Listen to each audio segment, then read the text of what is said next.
Alhamdulillah nahmaduhu wa nasta'inuhu wa nastaghfiruh wa na'udzu billahi min shururi anfusina wa min sayyiati a'malina may yahdihillahu fala mudilla lahu wa may yudlil fala hadiya lahu asyhadu an la ilaha illallah wahdahu la syarika lahu wa asyhadu anna Muhammadan abduhu wa rasuluhu amma ba'd فإن أصدق الحديث كتاب الله وخير الهدي هدي محمد صلى الله عليه وعلى آله وسلم وشر الأمور محدثاتها فإن كل محدثة بدعة وكل بدعة ضلالة وكل ضلالة في النار.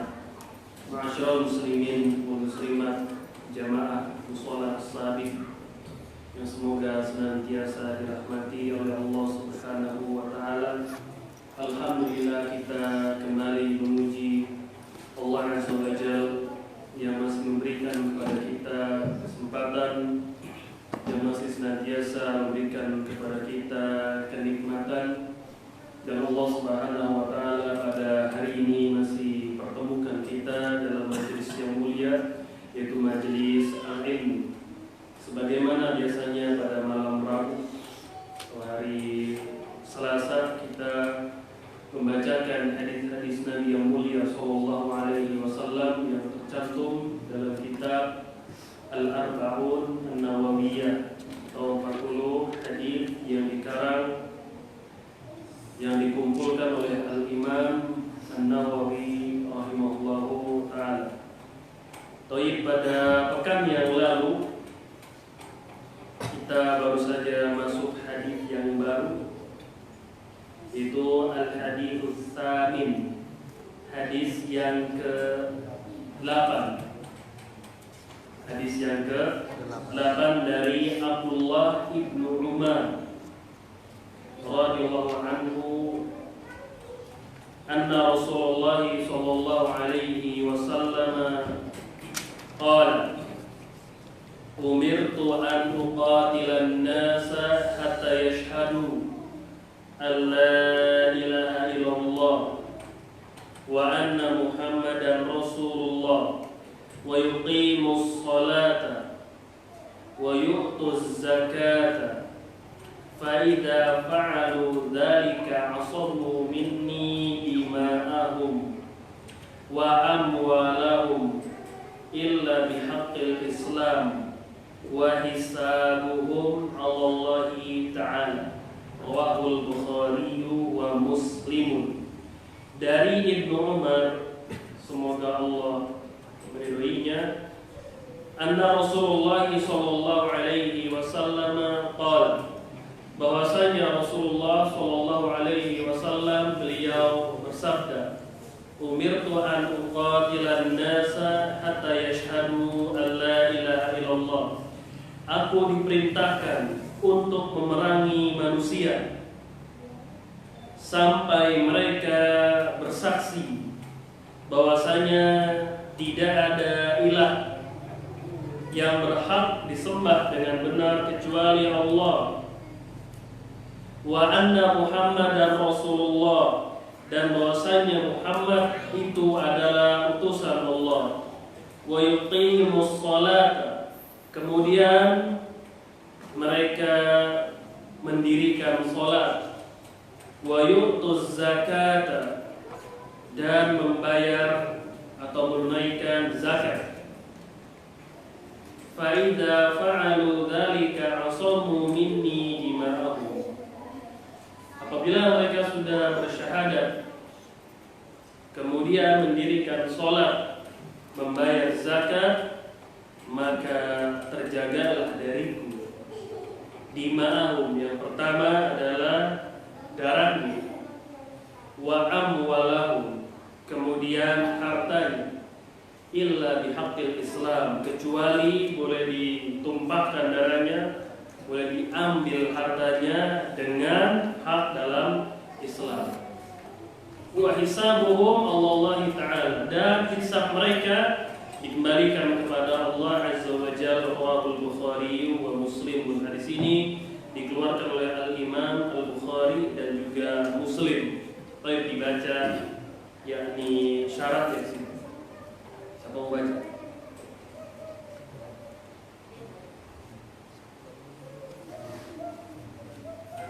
Yunan. Siap.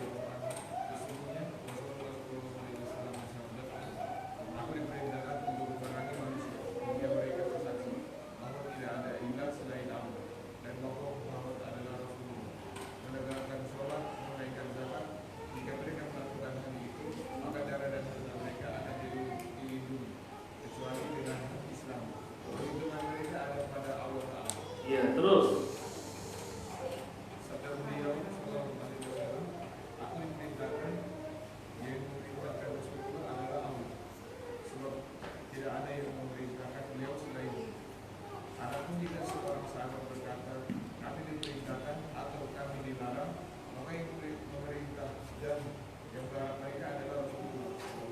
Iya, qauluhu sallallahu alaihi wasallam, sabda beliau dalam hadis umirtu, aku diperintahkan. Umirtu. Ya, di situ kan disebutkan dalam teksnya atau matanya, redaksi hadisnya umirtu, aku diperintahkan. Ya, aku diperintahkan. Al-amir li Rasulillah sallallahu alaihi wasallam wallahu. Yang memerintahkan Nabi yang mulia sallallahu alaihi wasallam adalah siapa? Allah. Yang memerintahkan adalah Allah Subhanahu wa taala. Apa perintahnya di situ?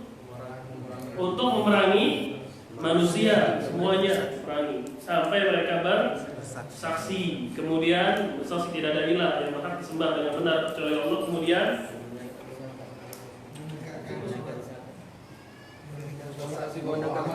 satu lagi, kemudian bersaksi bahwasanya Muhammad adalah utusan Allah. Enggak cukup hanya bersaksi bahwasanya tidak ada ilah yang berhak disembah dengan benar kecuali Allah, namun tidak juga bersaksi bahwasanya Muhammad adalah utusan Allah. Enggak cukup, harus dua-duanya berjalan bersama. Kemudian apa perintahnya? Kemudian setelah itu mendirikan sholat, kemudian membayar zakat. Yang memerintahkan di sini siapa? Allah Azza wa Jalla. Yang diperintahkan Rasul sallallahu alaihi wasallam. Yang memerintahkan adalah Allah. Yang diperintahkan adalah Rasul sallallahu alaihi wasallam. Ya, disebutkan di sini oleh Syekh Abdul Muhsin Al-Abbad hafizahullah taala, al-amir li Rasulillah sallallahu alaihi wasallam wallahu. Yang memerintahkan Nabi sallallahu alaihi wasallam adalah Allah. Li'annahu la amira lahu ghairuhu. Karena sesungguhnya tidak ada yang memerintahkan Nabi yang mulia sallallahu alaihi wasallam selain dari Allah. Ya, kalau Nabi sallallahu alaihi wasallam diperintahkan berarti yang memerintahkan adalah Allah Subhanahu wa taala. Wa idza qala as-sahabiyyu umirna bikada au nuhina an kada fal amir wan nahi lahum Rasulullah sallallahu alaihi wasallam. Kemudian di sini dijelaskan apabila sahabat berkata. Ini sahabat maksudnya di sini adalah apa sahabat di sini maksudnya? Sahabat-sahabat Rasulullah sallallahu alaihi wasallam. Siapa sahabat-sahabat Rasulullah SAW? Bagaimana definisi sahabat? Atau orang apa? Hidup sejaman dengan Rasulullah, bertemu dengan Rasulullah. Bertemu dengan Rasulullah SAW. Cowok cewek? Cowok atau cewek? Ya. Kemudian beriman kepada Rasulullah. Beriman kepada Rasulullah SAW dan mati dalam keadaan beriman. Dan mati dalam keadaan beriman. Itu yang disebut dengan sahabat. Jadi kalau ada sahabat berkata, wa idza qala sahabiyyu, apabila sahabat berkata, sahabat di sini maksudnya sahabat Nabi yang mulia sallallahu alaihi wasallam, bukan sahabat hijrah, sahabat sunnah, apalagi apa namanya itu nama bis sahabat, bukan. Sahabat sini adalah sahabat-sahabat Nabi yang mulia sallallahu alaihi wasallam. Apabila ada sahabat berkata umirna bikada, kami diperintahkan untuk begini dan begitu. Ya, kalau ada sahabat mengatakan kami, yakni para sahabat diperintahkan untuk seperti ini atau seperti itu. Al-muhina an kaza, atau sahabat ada yang mengatakan kami dilarang dari ini dan itu. Berarti yang memerintahkan dan yang melarang di sini adalah siapa? Yang benar jawabnya siapa? Siapa yang benar? Siapa? Allah. Ada yang lain? Siapa yang memerintahkan di sini? Rasulullah Shallallahu Alaihi Wasallam. Ya.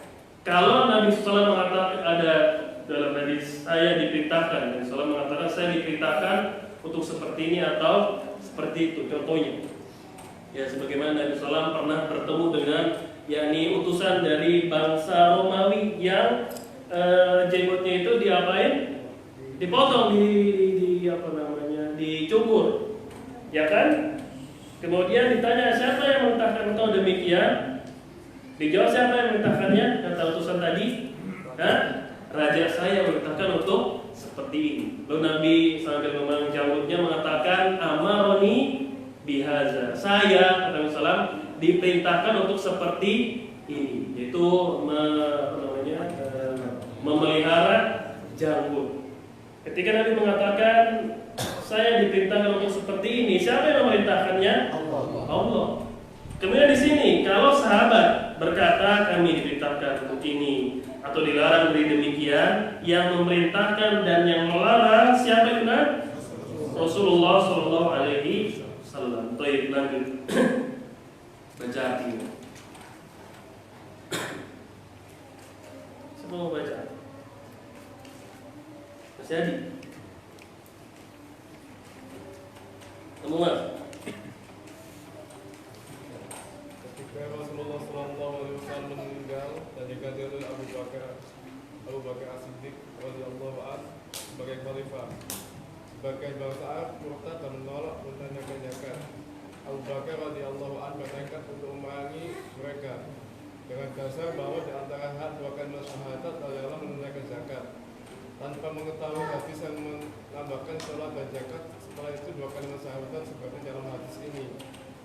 Umar berdebatnya dalam masalah ini. Ya, cukup sampai di situ. Lama tuwfiya Rasulullah sallallahu alaihi wasallam wastukhlifa Abu Bakr radhiyallahu ta'ala anhu wartadda man irtadda min al-Arab. Ketika Nabi yang mulia sallallahu alaihi wasallam meninggal dunia, wafat. Wastukhlifa Abu Bakr, kemudian digantikan oleh siapa di sini? Abu Bakar As-Siddiq radhiyallahu ta'ala anhu. Jadi ketika Nabi SAW meninggal dunia, digantikan posisinya oleh Abu Bakar As-Siddiq radhiyallahu ta'ala anhu, bukan Ali bin Abi Thalib, tapi siapa? Abu Bakar As-Siddiq radhiyallahu ta'ala anhu. Dan Abu Bakar dipilih, Abu Bakar menggantikan Nabi SAW bukan karena keinginan pribadi, enggak, bukan karena keinginan pribadi, tapi atas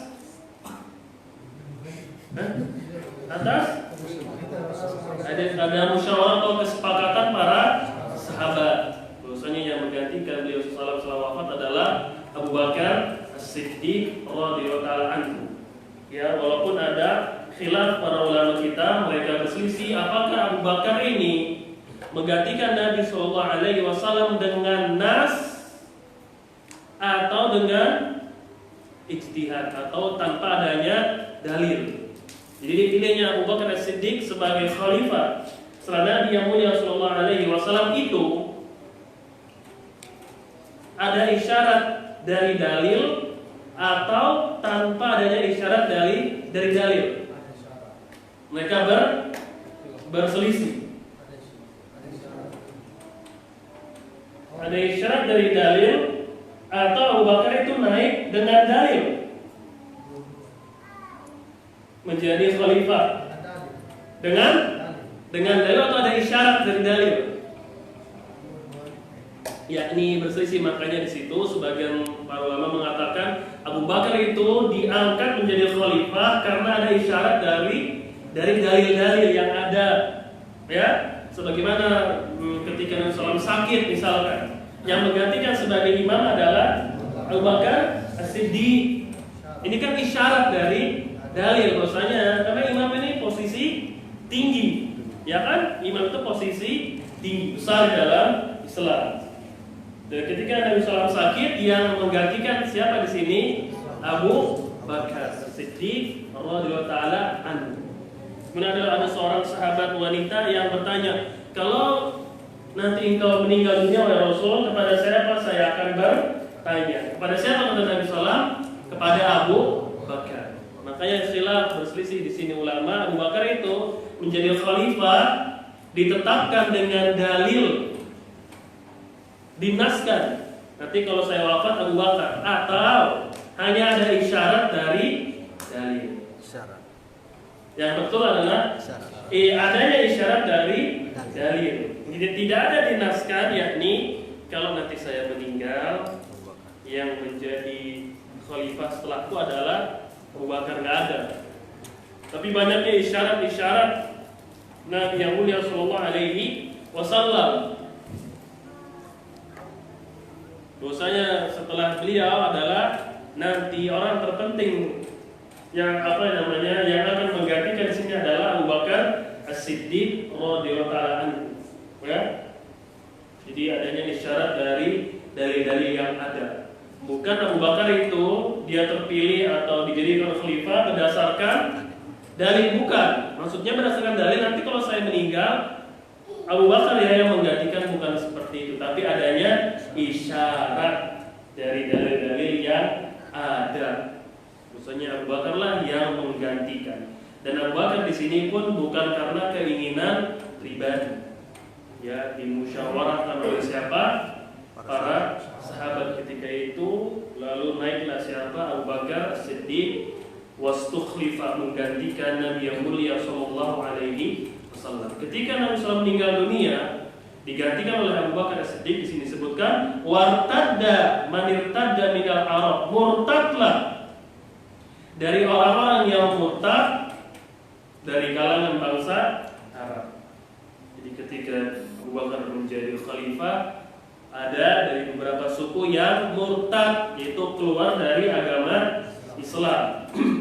Untuk bayangin, yakni ini di zaman keemasan Islam masih ada juga yang menentang syariat. Ini di zaman baru Nabi SAW meninggal dunia, sudah terjadi yakni pertentangan dalam masalah syariat. Padahal masih hangat, masih hangat juga, masih baru saja Nabi SAW meninggal dunia, yakni belum terlalu lama sudah ada yang murtad, keluar dari tidak taat kepada syariat Islam. Makanya kalau sekarang banyak yang aneh-aneh itu wajar, dalam artian yakni tidak menutup kemungkinan banyaknya pemikiran atau pemahaman-pemahaman yang menyimpang. Bahkan ketika Abu Bakar menjadi khalifah saja ada orang-orang yang murtad. Di zaman Nabi SAW saja ada juga orang yang murtad ketika beliau turun dari mana? Isra Mi'raj. Itu sudah ada beberapa orang yang murtad. Kalau di zaman ini ada yang murtad, maka itu adalah innalillahi wa inna ilaihi raji'un. Yani wajar. Ya banyak berarti yang murtad. Apa bentuknya? Wamtana'a manimtana'a min dafiz zakat. Mereka menolak, tidak mau membayar zakat. Bentuk penyimpangan mereka adalah tidak mau atau mencegah dirinya dari membayar zakat dengan alasan Nabi SAW sudah meninggal dunia. Makanya kami tidak lagi membayar zakat. Azimah Abu Bakar radhiyallahu anhu ala qitalihi, Abu Bakar yakni berkeinginan, bertekad untuk memeranginya. Langsung diambil tindakan oleh khalifah di sini, memerangi orang-orang yang tidak mau membayar zakat ketika itu, diperangi. Padahal Abu Bakar belum tahu, yakni hadis yang kita bacakan ini belum. Ya, Abu Bakar As-Siddiq radhiyallahu anhu belum tahu hadis yang kita bacakan. Makanya nanti di sini didebat oleh siapa? Oleh Umar ibn Khattab. Kenapa didebat oleh Umar ibn Khattab? Kenapa? Karena bagaimana kita ingin menumpahkan darah seorang muslim yang sudah bersyahadat. Maksudnya Umar, kalau ada orang sudah bersyahadat, ya sudah, tidak boleh kita tumpahkan darahnya. Karena Umar bin Khattab dia menghafal hadis, disebutkan di sini oleh Syekh Abdul Husain, umirtu an uqatilan nas. Umar menghafal dalil, aku diperintahkan untuk memerangi manusia sampai mereka mengucapkan la ilaha illallah. Siapa yang sudah mengucapkan kalimat tersebut, dijagalah dariku hartanya, dirinya, kecuali dengan haknya nanti. Wa hisabuhum 'ala Allah Ta'ala, dan hisab mereka di sisi Allah Subhanahu wa taala. Hadis yang dihafal Umar ini, Nabi hanya mengucapkan saya diperintahkan untuk memerangi siapa? Manusia sampai mereka mengucapkan kalimat la ilaha illallah. Kalau sudah diucapkan, maka terjagalah dariku hartanya, dirinya, kecuali dengan haknya nanti. Jadi ketika Abu Bakar ingin memeranginya, kontan langsung didebat oleh Umar, yakni diajak diskusi, yaitu dialog. Kenapa engkau ingin membunuh, memerangi orang-orang yang sudah mengucapkan dua kalimat syahadat? Maksudnya Umar jangan, tidak boleh diperangi. Apa dalilnya ini? Umar menghafal hadis, saya diperintahkan, kata Nabi SAW, untuk memerangi manusia sampai mereka mengucapkan kalimat la ilaha illallah. Kalau sudah diucapkan, terjagalah dariku hartanya, dirinya, kecuali nanti dengan haknya. Dan hisab mereka dikembalikan kepada Allah. Mereka berdua, Abu Bakar dengan Umar, belum tahu hadis ini. Paham nggak? Makanya Abu Bakar diajak dialog terlebih dahulu oleh Umar. Wahai Abu Bakar, jangan kita perangi mereka. Mereka sudah bersyahadat. Karena Abu Bakar ingin memerangi orang yang tidak mau membayar zakat. Maksudnya Umar di sini, mana dalilnya kita boleh memerangi orang-orang yang tidak membayar zakat? Mana dalilnya kita memerangi orang-orang yang menentang zakat? Padahal Nabi bersabda di hadis yang lain, dilarang kita memerangi manusia kalau sudah mengucapkan dua kalimat syahadat ini. Perhatikan di situ ya. Ketika Abu Bakar berazam, bahasa kita, berkeinginan kuat, bertekad ala kita memerangi mereka itu. Bina'an ala anna min haqqis syahadatain ada zakat. Abu Bakar berazam demikian karena yakni berijtihad. Ya, binaan membangun pendapatnya bahwasanya termasuk hak dua kalimat syahadat adalah membayar zakat. Jadi dalil Abu Bakar ingin memerangi orang-orang yang enggan tentang zakat adalah termasuk hak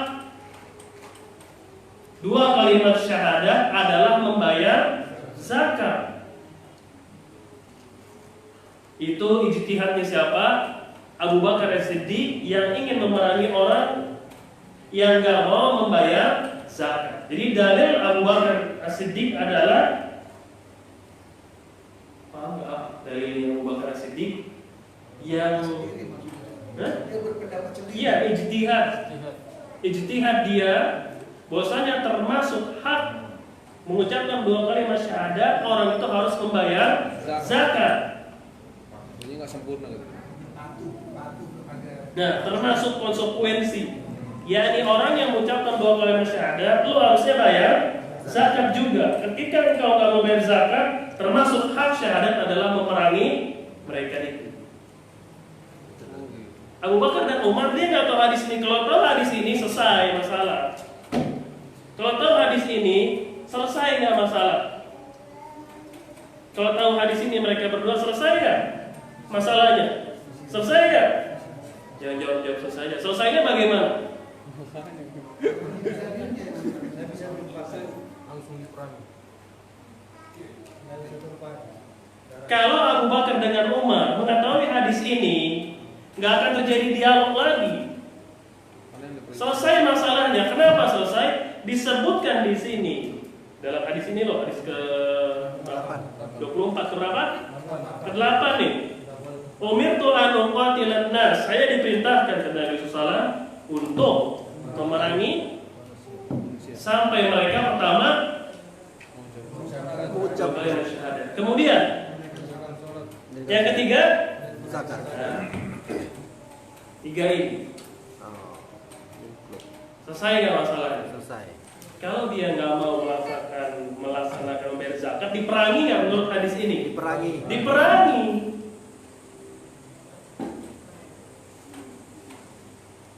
Benar nggak?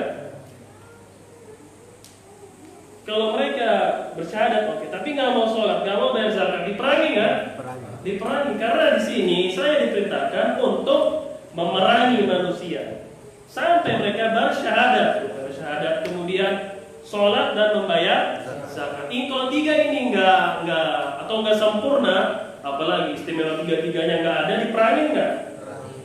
Tapi ajib luar biasa, mereka berdua nggak tahu. Yang mereka hafal adalah umirtu an uqatilan nas. Saya diperintahkan. Coba minjam sini terjemahan Pak. Ini yang hadis yang mereka hafal hanya di bagian yakni halaman 74 itu di paragraf yang ke-1 ke-3 ya, ketemu baris ke-6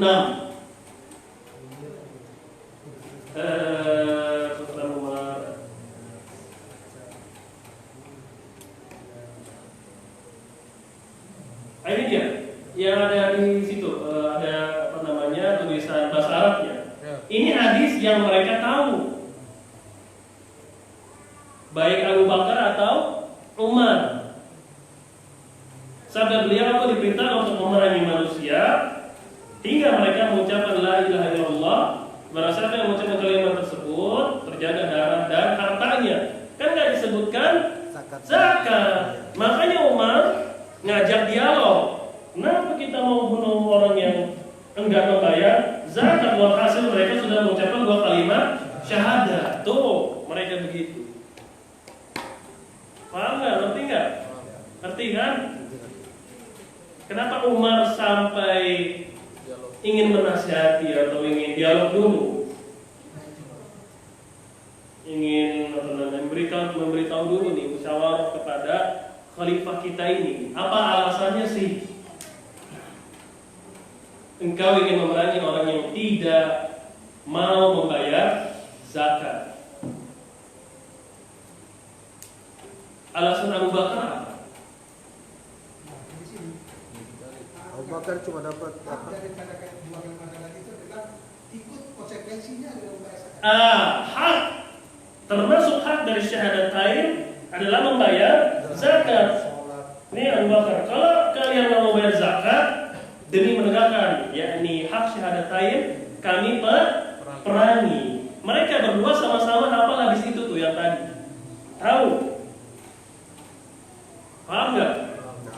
Makanya tadi kita katakan kalau mereka berdua tahu hadis Ibnu Umar ini, selesai masalahnya. Yakni tidak akan ada lagi silang pendapat. Padahal Ibnu Umar itu anaknya siapa? Umar.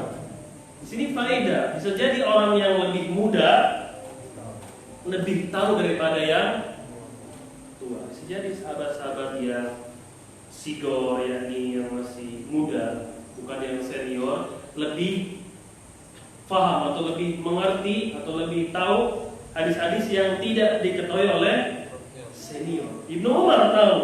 Padahal ini anaknya siapa? Umar ibn Khattab, bapaknya enggak tahu. Bisa kan demikian berarti? Dan di sini juga yakni faedah tercelanya fanatik buta atau apa?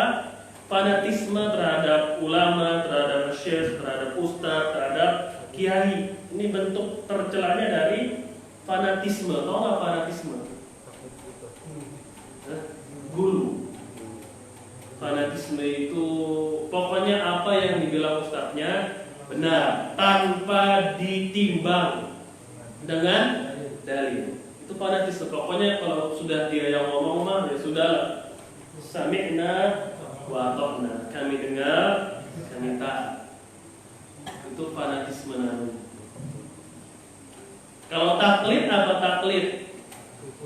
Mengikuti seseorang tanpa dalil. Itu taklid. Ketika mengikuti seseorang tanpa tahu dalil. Kalau fanatisme bagaimana? Mau benar mau salah ustadznya dibela. Mau benar mau salah ustadznya dibela, diikutin terus sudah pokoknya. Sampai sarung-sarungnya diikutin, itu fanatisme. Sampai merek sendalnya pun diikutin. Sampai hal-hal keduniawian diikutin. Itu fanatisme, ini tercela. Jadi ini juga termasuk yakni celaan mengikuti mazhab-mazhab tertentu. Kalau kita sudah menetapkan satu mazhab berarti secara nggak langsung kita menerima seluruh pendapat yang datang dari mazhab tersebut. Jadi konsekuensinya maksum itu pendapat. Nah di sini ya nih bisa saja yang muda lebih tahu daripada yang tua, bisa juga yang tua lebih nggak tahu daripada yang muda. Sama nggak? Sama. Ini masih merhatiin, bisa biar anak bisa minum.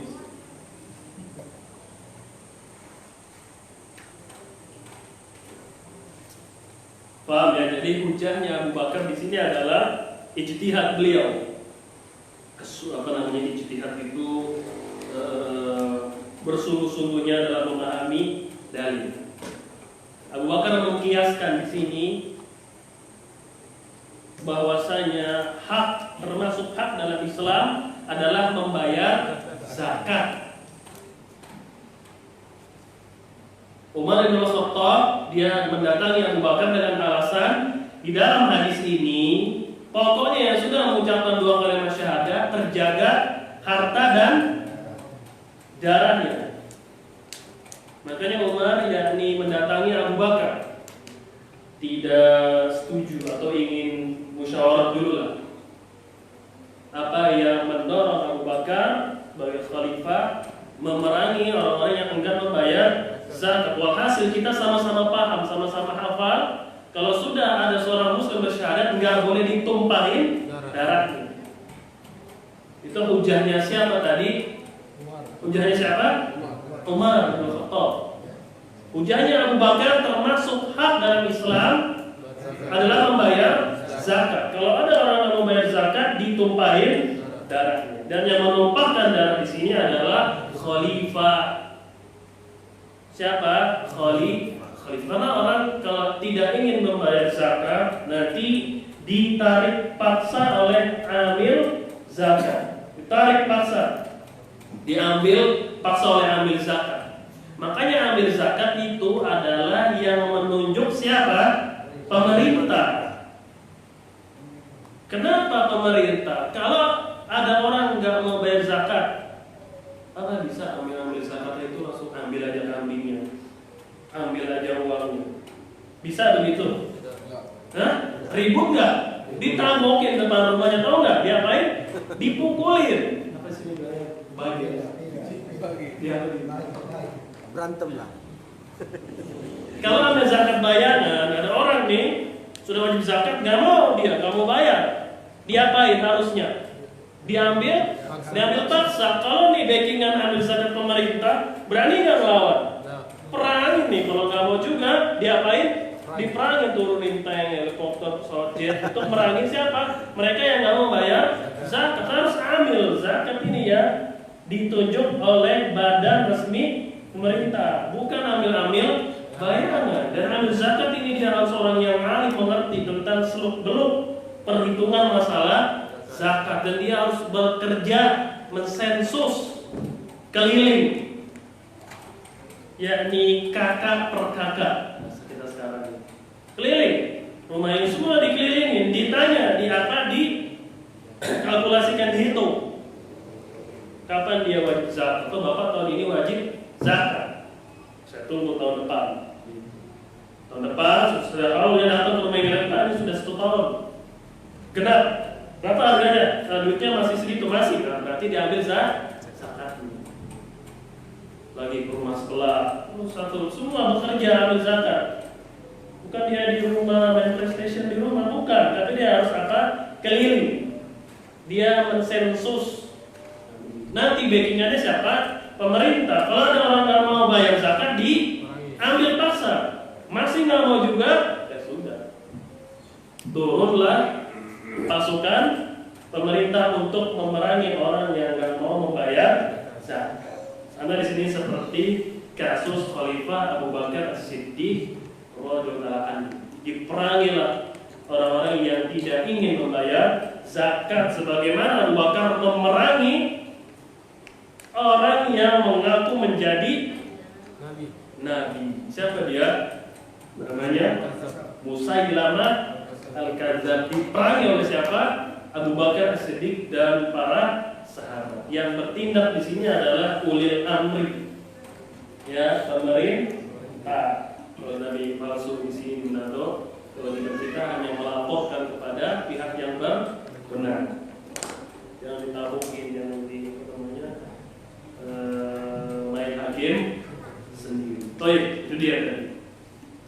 Binaan ala anna min haqqi syahadatain ada zakat. Abu Bakar di sini ingin memerangi mereka yang tidak ingin membayar zakat, didorong bahwasanya termasuk hak syahadatain adalah membayar zakat. Walam yakun indahu al-haditsu bi idafati shalah wa zakah ila syahadatain. Nah, ini dia penting. Untuk kasih garis bawah itu, kasih stabilo, jangan warna hitam stabilo. Nah, kelihatan. Walam yakun indahu, tidak ada di sisi Abu Bakar dalil, tidak ada hadis ya di sisi Abu Bakar idofahnya disandingkannya sholat, zakat dengan syahadatain. Ketemu gak? Gimana yang harus dikasih garis? Malu bertanya sesat di jalan. Banyak yang bertanya malu-maluin di jalan. Ketemu gak tuh? Itu dia. Walam yakun indahu. Abu Bakar yakni membangun pendapatnya tadi termasuk hak syahadatain, 2 kalimat syahadat adalah membayar zakat. Walhasil, nah begitu bahasanya. Abu Bakar tidak mengetahui hadis. Disandingkannya sholat, zakat kepada syahadatain.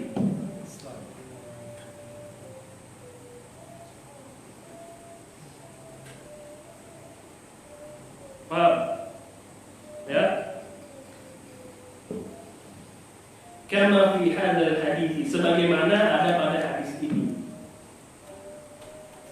Ya, Abu Bakar yakni dia nggak punya dalil sebuah hadis yang menyandarkan antara sholat, zakat dengan syahadatain.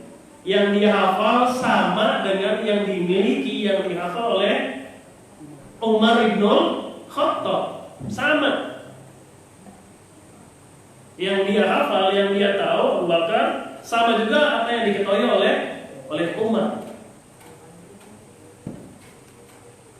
Makanya kita katakan kalau mereka berdua tahu hadis Ibnu Umar ini selesai. Karena jawabannya ada.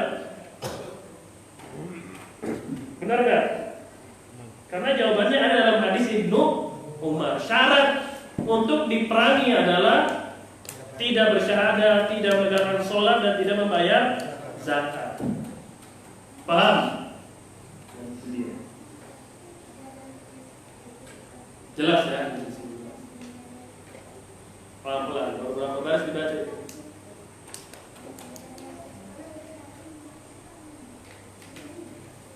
Masih tebal lagi bukunya.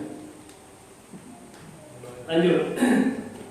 Kemudian fana dharabu Umar fi dzalika. Oleh karena itu di munazarah terjadi dialog antara Abu Bakar dengan Umar dalam masalah ini, yaitu dalam masalah memerangi orang yang enggan membayar zakat. Munazarah terjadi, yaitu dialog ilmiah antara Umar dengan Abu Bakar As-Siddiq radhiyallahu anhu. Ini juga faedah buat kita, sikap yakni kritisnya para sahabat kritis, yakni mereka kritis, tidak ingin bertindak kecuali dengan dalil. Mereka kritis sama mereka, yakni kritis. Mereka ingin bertindak sesuai dengan dalil, Ada nggak kita ini melakukan demikian sandaran atau hujahnya? Ya, walaupun mereka sebagian ada yang berpendapat mungkin karena belum memiliki hujah atau dalil, ya kan? Sebatas kemampuannya saja, sepengetahuan sebatas itu. Makanya terjadi dialog seperti ini. Umar yakni mengajak diskusi Abu Bakar yang ingin memerangi orang-orang yang enggan membayar zakat, ingin bertanya apa sih hujahnya, itu apaan?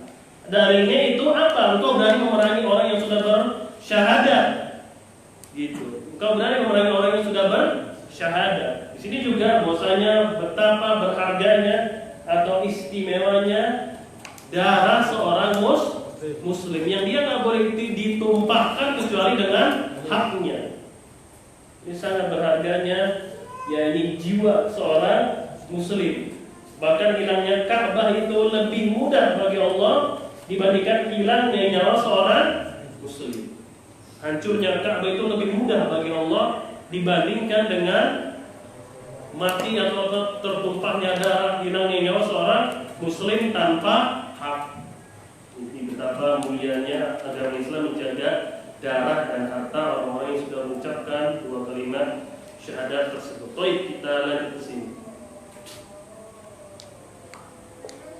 Fanazarahu Umar wa ja'atil munazaratu bainahuma fi hadits Abi Hurairah fi sahih Muslim. Dan riwayat tersebut yakni riwayat dialog diskusi antara Abu Bakar dengan Umar dalam hadis Abu Hurairah yang dikeluarkan oleh Imam Muslim.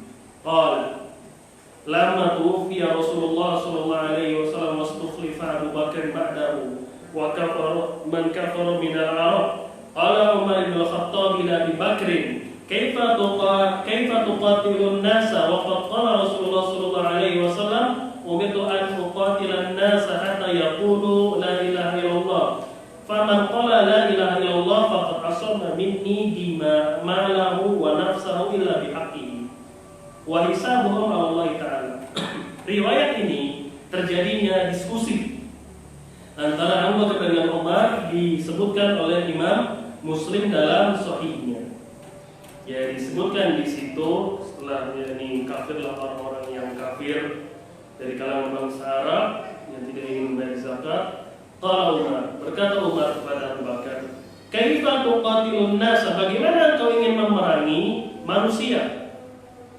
Wa qad qala Rasulullah sallallahu alaihi wasallam, kan Nabi sallallahu alaihi wasallam telah bersabda, "Aku diperintahkan untuk memerangi manusia sampai mereka mengucapkan kalimat la ilaha illallah." Kalau mereka sudah mengucapkan kalimat tersebut, terjagalah dariku malahu, hartanya, kemudian jiwanya, kecuali dengan hak dalam Islam, dan hisabuhum, yakni hisab mereka dikembalikan kepada Allah. Itu dia hujah dari Umar bin Khattab, dia hujah dari ini. Lalu mengatakan, faqala Abu Bakar, berkata Abu Bakar, berkata Abu Bakar Siddiq radhiyallahu anhu. Siapa namanya Abu Bakar? Siapa namanya Abu Bakar? Hah? Siapa Kino? Siapa namanya? Abdullah. Setuju? Siapa nama Abu Bakar? Siapa nama asli dari Abu Bakar? Famun. Siapa namanya? Tidak tahu. Siapa nama asli Abu Bakar?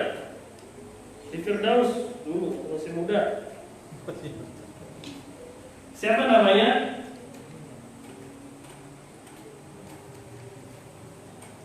Abdullah. Nama asli dari Abu Bakar adalah Abdullah. Berkata Abu Bakar, ya, wallahi la qatilanna man faraqa baina as-salati waz-zakati fa inna az-zakata haqqul mal. Wallahi la mana'uni iqalan kanu yaddunahu ila Rasulillah sallallahu alaihi wasallam la qataltuhum ala man'ihi. Faqala Umar bin Khattab, fa wallahi ma huwa illa an ra'aita Allah azza wa jalla qad syaraha sadra Abi Bakr lil qital fa araftu annahu al-haqq. Kata Abu Bakar, demi Allah, nah, ini sumpah demi Allah, la qatilanna, sungguh benar-benar aku akan memerangi orang yang membedakan antara sholat dengan zakat. Sungguh aku benar-benar akan memerangi orang yang membedakan antara sholat dengan zakat. Jadi sama-sama kalau orang nggak mau sholat, nggak mau bayar zakat, sama-sama di. Aku akan memerangi, aku demi Allah, aku akan betul-betul memerangi orang yang membedakan antara sholat dengan zakat. Fa inna zakat haqqul mal, karena zakat itu merupakan hak harta. Karena zakat itu merupakan hak harta. Wallahi la mana'u, demi Allah, kalau sekiranya mereka tidak mau membayar seutas tali yang biasa mereka dulu menyerahkannya kepada Nabi Sallallahu Alaihi Wasallam, pasti akan memerangi karena mereka nggak mau bayar seutas tali tersebut. Kata Abu Bakar, demi Allah, kalau sekiranya mereka dulunya biasa membayar seutas tali, yakni sehelai tali ya, yang biasa dibayar kepada Nabi SAW, kemudian setelah beliau meninggal dunia, mereka nggak mau bayar. Sungguh aku akan memerangi orang-orang tersebut karena tidak membayar seutas tali itu. Tapi ini bukan seutas tali, tapi di sini apa? Zakat lebih besar nggak? Kalau seutas tali aja yang dulu mereka biasa setor itu, dia nggak mau bayar sekarang setelah Nabi SAW meninggal dunia, pasti aku akan perangi. Apalagi ini hak harta, yaitu zakat. Apa zakat tali? Apa harga zakat itu? Seharga dengan sebuah tali? Hah? Enggak. Secara umum ya, kecuali talinya terbuat dari emas.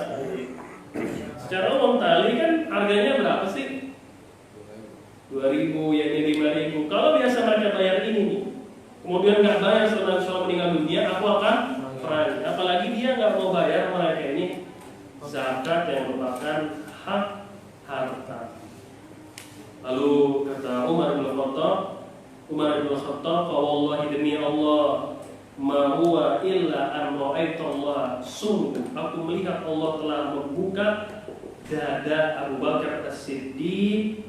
Sungguh Allah SWT telah ini memberikan kelapangan atau petunjuk kepada Abu Bakar As-Siddiq. Dan demi Allah, saya pun mengakui bahwasanya pendapat yang benar adalah pendapatnya Abu Bakar As-Siddiq. Umar bin Khattab pun mengakui bahwasanya hak kebenaran bersama lawan dialog, yaitu Abu Bakar As-Siddiq. Sepakatlah mereka berdua untuk memerangi orang-orang yang enggan membayar zakat. Kebenaran, kata Umar bin Khattab, ada pada Abu Bakar As-Siddiq radhiyallahu taala anhu. Itu wali Allah. Abu Bakar adalah wali di antara wali-wali Allah Subhanahu wa taala, walaupun tanpa karomah. Apa karomahnya Abu Bakar dibandingkan dengan Umar? Lebih banyak mana karomahnya Umar bin Khattab dengan Abu Bakar? Lebih banyak mana karomahnya Abu Bakar dengan Abdullah bin Abi Quhafa? Lebih banyak mana karomahnya Abu Bakar dengan Umar? Lebih banyak Umar bin Khattab. Tapi Abu Bakar wali atau bukan? Wali. Umar wali enggak? Wali. Dua-duanya adalah wali dari wali-wali Allah. Walaupun Abu Bakar, kita nggak tahu yakni yang diriwayatkan dari Abu Bakar As-Siddiq berupa keluar biasa dibandingkan riwayat-riwayat yang datang dari Umar. Makanya bukan syarat seorang wali itu memiliki karomah. Enggak mesti. Lihat Abu Bakar.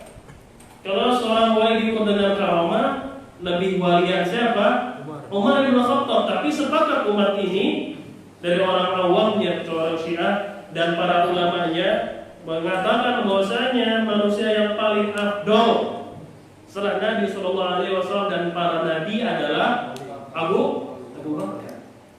Berarti dia wali dari wali-wali Allah. Fa'araftu annahu al-haqq, dan aku mengakui Umar bin Khattab bahwasanya kebenaran ada pada Abu Bakar As-Siddiq radhiyallahu taala anhu. Baik, ada pertanyaan? Ya, Pak. Apakah mutlak sahabat yang dekat dengan Rasulullah itu tidak mengetahui bahwasanya hadis seperti ini ada? Apakah itu wajar? Ya. Karena kan bukankah sahabat yang dekat ini adalah beliau-beliau ini? Ya. Lalu kenapa dua-duanya tidak mengetahui? Ya. Justru anaknya Umar bin Khattab yang tahu. Betul. Sementara Umar bin Khattab itu membantah atau menyelisih pendapat Abu Bakar tadi. Iya. Apa itu wajar? Iya, baik. Dijelaskan oleh Syekhul Islam Ibnu Taimiyah dalam salah satu buku beliau yang tipis tapi manfaatnya luas. Dulu dengan judul Raf'ul Malam an A'immatil A'lam. Bahasa Indonesianya Raf'ul Malam an A'immatil A'lam, yaitu mengangkat celaan dari para ulama-ulama besar kaum muslimin.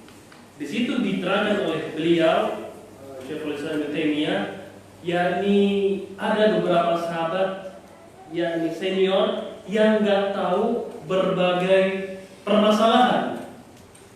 Ini juga bantahan terhadap orang-orang yang fanatisme terhadap mazhab.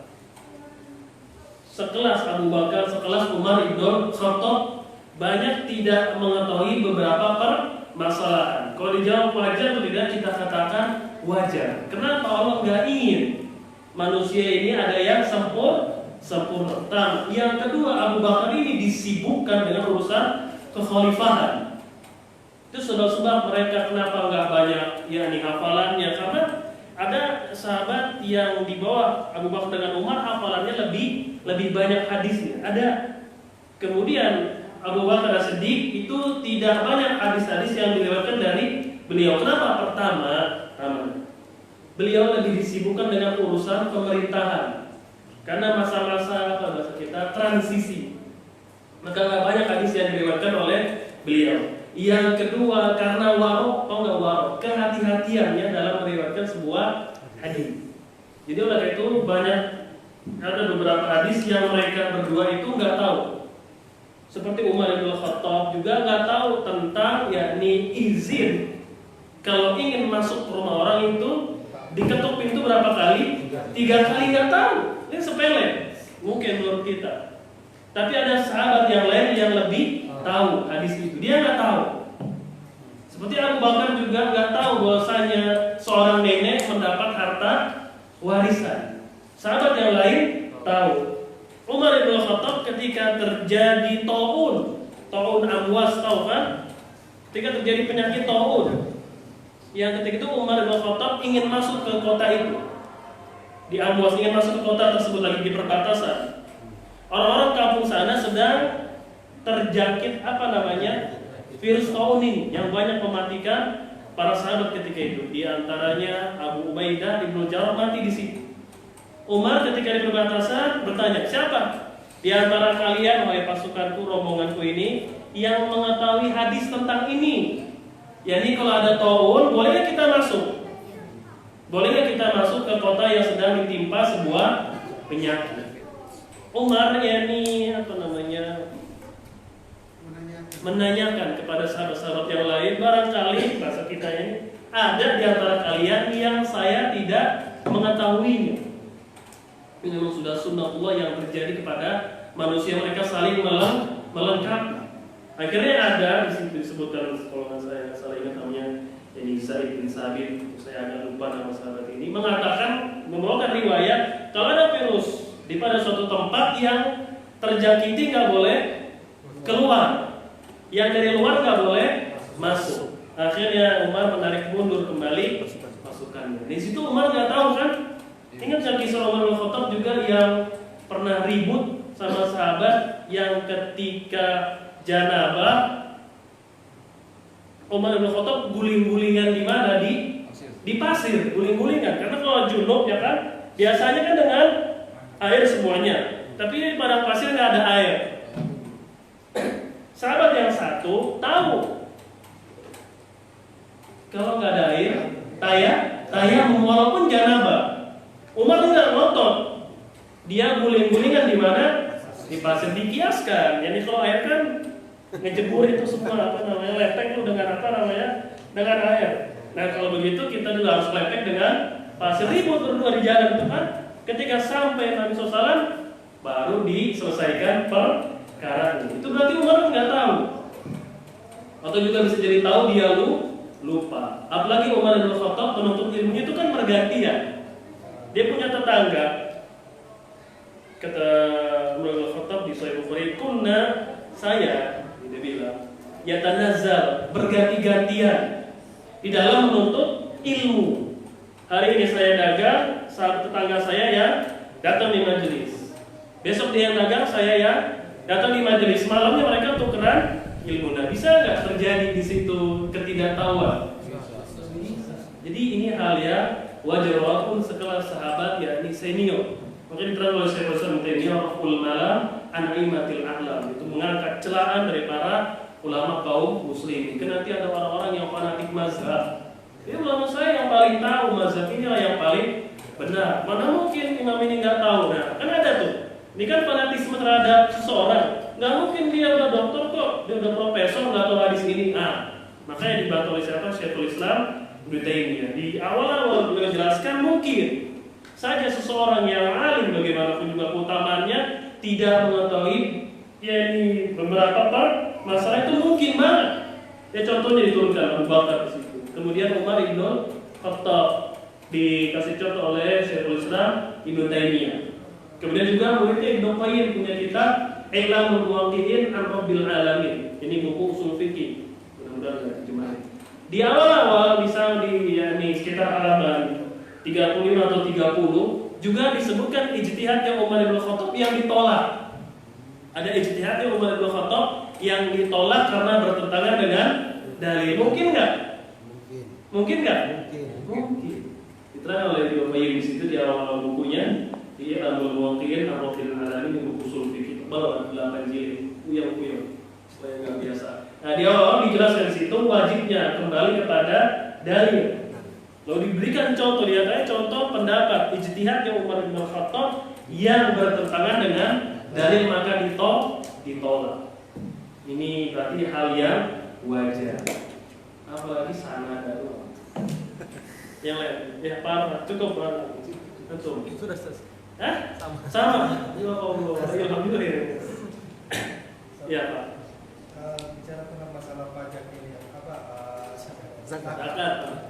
apakah sama dengan karena pajak yang dari untuk usaha atau yang pemerintah tarik kalau pajak besar? Enggak. Sama. Lain lah pajak dengan zakat, lain. Lain antara pajak dengan zakat. Ya, kalau ada juga bagi pajak adalah bagi orang-orang di luar Islam, itu jizyah namanya, membayar upeti bagi orang-orang ahli kitab yang hidup di negara atau kalangan kaum muslimin. Itu pengajaran dari hadis ini. Ya, pengajaran dari hadis ini ketika ada orang yang bersyahadat, nggak sholat, nggak zakat, kan kafir jelas, tapi nggak diperangi. Tapi dengan syarat dia membayar jizyah atau upeti di dalam Islam. Ketika mereka masih membayar maka amanlah darahnya, kemudian hartanya, kehormatannya dan juga itu nyawanya. Allahu a'lam. Hukumnya pajak yang sekarang Haram. Pajak terlibat dalam Islam dari kaum muslim, ya adanya dari orang-orang kafir. Ya Allah a'lam. Yang lain. Paham ya sampai sini, insyaallah kita lanjut lagi pada pekan yang akan datang, masih di hadis yang ke-8, hadis Abdullah bin Umar radhiyallahu anhu. Subhanaka Allahumma wa bihamdika asyhadu an la ilaha illa anta astaghfiruka wa atubu ilaik. Assalamualaikum warahmatullahi wabarakatuh. Waalaikumsalam.